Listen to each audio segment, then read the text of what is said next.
Smile, baby. All right. Can you boondock in Canada? You can. Should you boondock in Canada? You should. Is it worth it to boondock in Canada? It is. Is it even worth it to go to Canada? Yes. Okay. These are questions inquiring minds want to know, especially those of you who like the RV. And we love the RV. And we're going to answer some of those questions for you. Oh, let's do it. We are. Hey guys, I am Chris and this is Katrina. Welcome to our everyday getaway. And this is part of our series of traveling to Alaska. So if you guys have been following the channel, you know we traveled to Alaska. We're currently in Alaska. We are. But to get to Alaska, we had to go through Mexico. No, we had to go through Canada. And we went through Canada vis-a-vis Montana. Yes. Now, we drove up through Montana, and we went over to Calgary, and then we worked our way to Banff and Jasper. And then we worked our way out to Alaska. Absolutely. Along the way, we found some fantastic boondocking spots that we want to share with you guys. And I'm telling you, boondocking, take it from two rookies, non-boondockers.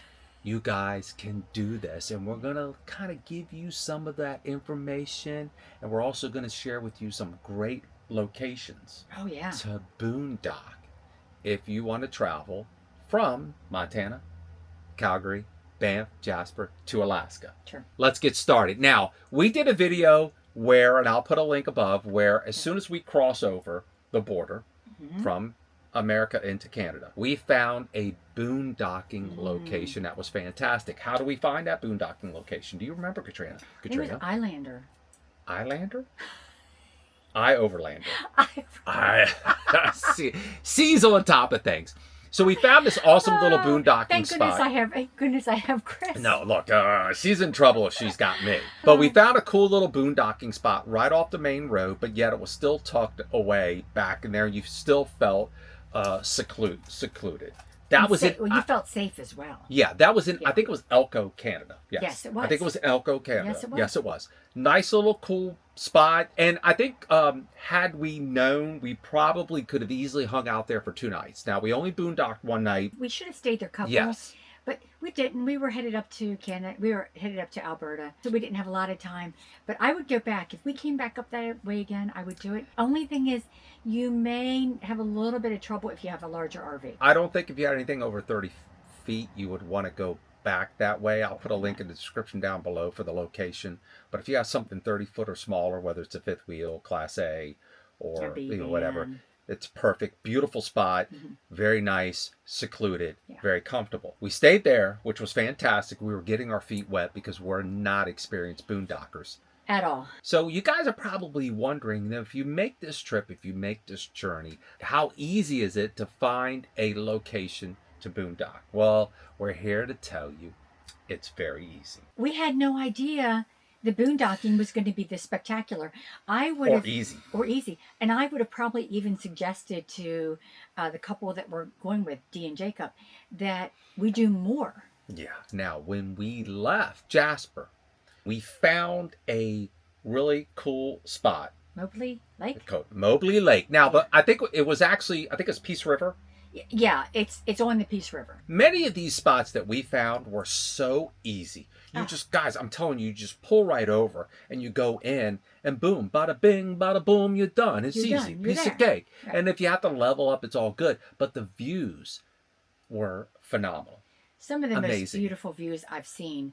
And we've stayed at some nice campgrounds, and I gotta say, some of the boondocking places are just as nice, if not nicer. It's insane. And if you have the milepost book, which will help you out as well, because that's a great resource. I mean, it's just, kind of think of it like this. So for those of you who are driving along, you're driving along the interstate, you're just cruising along. Is that how you drive around? And there's rest areas, right? You just pull over to the rest area, you go in and do your thing.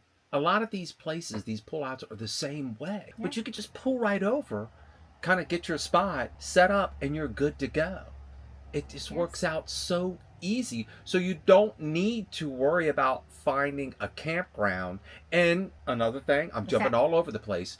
because we're excited to share this with you. Yeah. Many of these boondocking spots are close to, if not next to, campgrounds. And That's crazy. You're getting the same views as you would in the campground. And some of the campgrounds don't give you any hookups at all. And they charge you what, like $20 a 20 night bucks. or something like that? So you could stay across the street. We had the one in Mobley Lake, Peace River. We do. And we went up to Dawson Creek. We left Dawson Creek and we started working our way. Now we're on the Alcan Highway, the Alaska Highway. Summit Lake. Now we're getting into the nitty gritty for those of you making that journey up to Alaska. So now we're on the Alcan Highway, the Alaska Highway.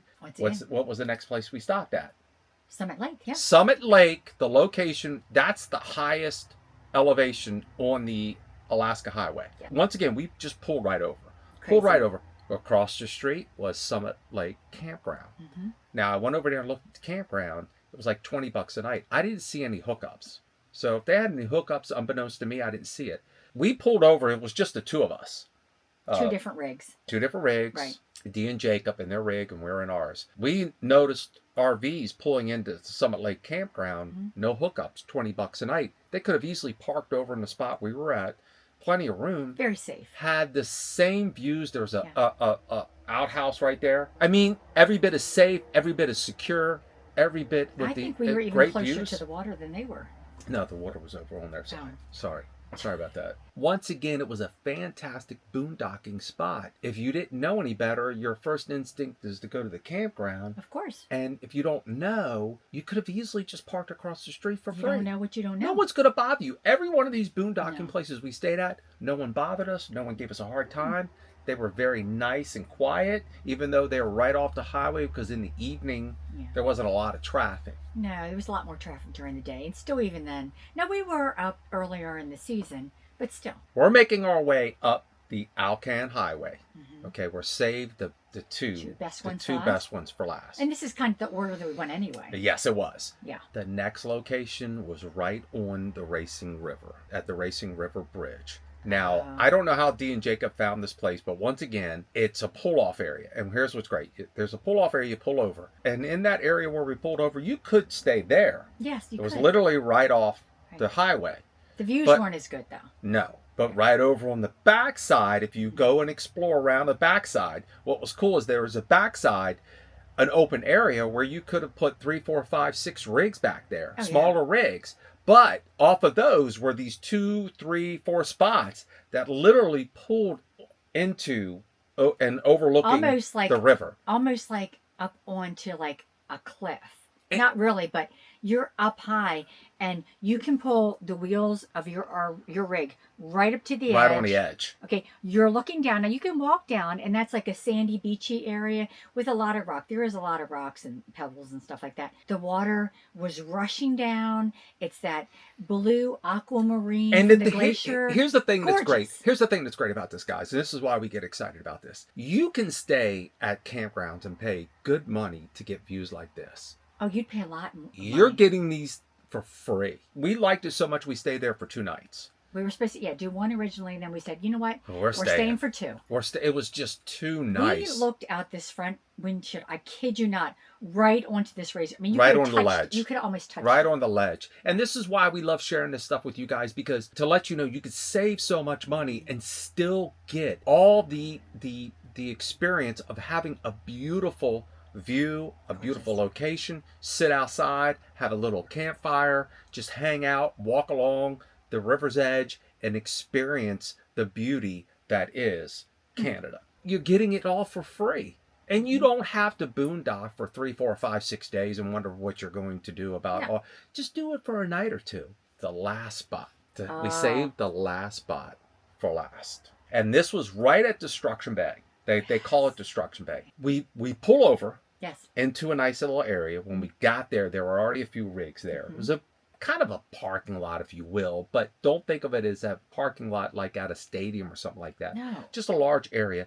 Kluane Lake. Kluane Lake was awesome. God. I didn't want to leave. What did we notice? First thing we noticed, first of all, the views, the mountains, the mountains in the back with the water in front were gorgeous.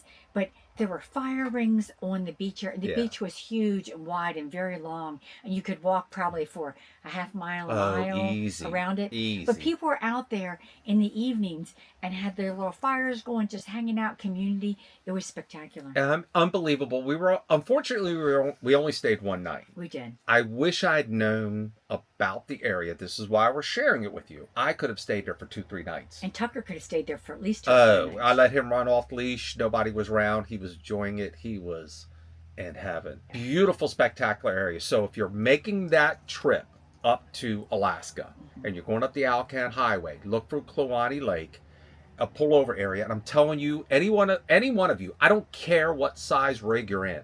I don't care if you're pulling a 45-foot fifth wheel. You can pull into this spot. It's so wide. It's so long. It's like rectangular. So it's so wide and so long, oval, I guess. You can park along the beach area or you can park kind of more along the road. But there's so much space. There's room for a lot. Any one of you who are thinking about making the drive up to Alaska, up the Alcan, out of all the places we mentioned, stay at this place. And if you like boondocking, plan on staying there at least 2 nights. Because I'm going to tell you right now, I kid you not, the views are unbelievable. It's it's not a beach like Sandy Beach like you would find in Florida, but it has that vibe. It's more of like a dark sand. And the mountains in the background off the lake, spectacular. Yes. And once again, you'll thank us. You'll go there, you'll thank us, and it doesn't cost you anything, and it's every bit as good as staying at a campground that has spectacular views. Have we stayed at a campground that's had that good of views? We probably have, but I can't access that memory right now. Not with it would take me a while. These are the spots that we want to share with you guys. These amazing boondocking spots. You guys can do this. Be positive.